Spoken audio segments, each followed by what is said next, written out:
It's been a while, hasn't it? But we do have another Florida man story here on the channel, guys. And this person is accused of an absolute shopping list of offences. And it is almost funny if it wasn't so serious. Let me explain, guys. Let me go through this. Because a driver in the Sunshine State, perhaps they've been spending a bit too much time in front of the sun. Maybe their brain's a little bit baked at this point because they left their trailer on train tracks, on railroad tracks, and then confronted the conductor of the locomotive rather aggressively.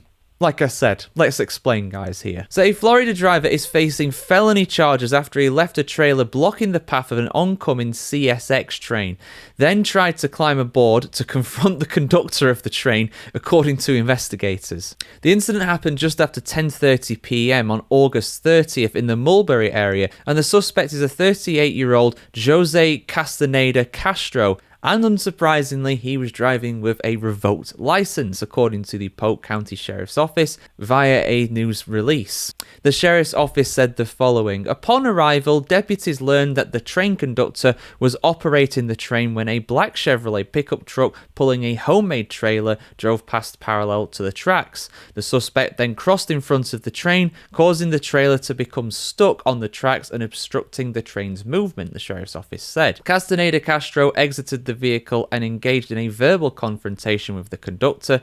He then disconnected the trailer from the truck and drove away eastbound, leaving the trailer behind, blocking the tracks. Moments later, he returned to the scene and attempted to enter the train car while continuing to act aggressively towards the conductor.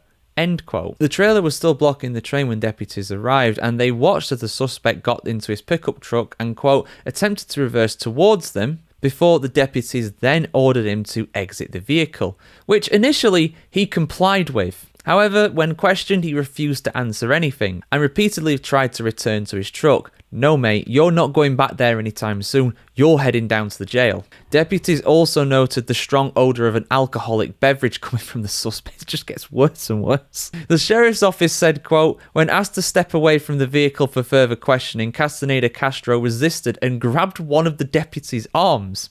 The deputy deployed an agency-issued taser, but it was ineffective. Wow. He's hard. He's tough. And the suspect fled on foot towards a wooded area. A search was then initiated and a Sheriff's Office canine found the suspect hiding under heavy brush, according to officials.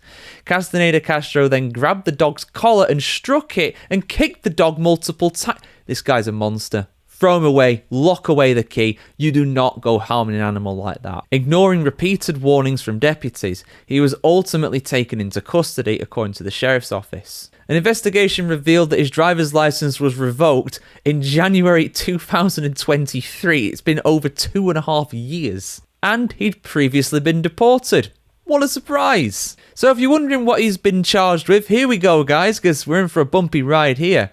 Felony interfering with a railroad track, felony interfering with a railroad train, felony trespassing, felony battery on a law enforcement officer, felony striking a police canine, felony unarmed burglary of an occupied conveyance, misdemeanor driving with a suspended license, resisting an officer without violence, felony resisting an officer with violence. Yeah. And because he is an illegal immigrant, all of these charges were enhanced by 1 degree as well. And people are understandably rather annoyed about this, not just the man's conduct, but also the fact he's been allowed to re-enter the United States. And people are calling for him to be banned from entering the US and deported immediately, which I get that. Yeah, I understand that. You don't want people coming back to the country who are known criminals, and this guy has almost a dozen charges against him, so I expect him to be behind bars for quite some time at this point. But yeah, weird and wacky stories from the Sunshine State as always here, guys. Not really a Florida man. It doesn't sound like he's from Florida. He just lives there. But yeah,